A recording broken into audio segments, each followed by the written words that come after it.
কি কি রান্না করেছি দেখো। এই হচ্ছে ছোট, এটা কি কি বলে? তরাই না তরাই বলে, হ্যাঁ তরাই বলে, ঝিঙ্গে। ঝিঙ্গে। এটা ঝিঙ্গে ভাজা, এই যে ভেন্ডি ভাজা আছে, এই যে পটল ভাজা আছে, 3 রকমের ভাজা করেছি, লেবু আছে, পেঁয়াজ আছে। এইটা হচ্ছে মাংসের ঝোল। দেখো কীরকম রান্না করেছি। আজ অনেকটা মাংস নিয়ে এসেছি। দেখো আমার মেয়ের জন্য কতগুলো পা নিয়ে এসেছে।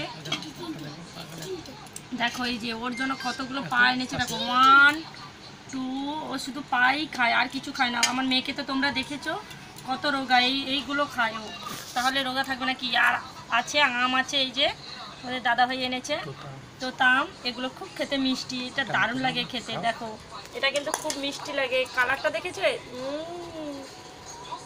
এর ছালটাও খাওয়া যায়, খুব টেস্টি এটা খেতে।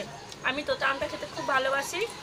আর আজকের মেনু এগুলো আছে, আর বেশি কিছু রান্না করিনি, এইগুলোই রান্না করেছি আজকে। এই 3টে ভাজা আছে, ঝোল আছে, আম আছে, আর চাটনি করি না, আর আছে লেবু আর পেঁয়াজ আর শসা, তো স্লাড নেই। তো চলো টাটা।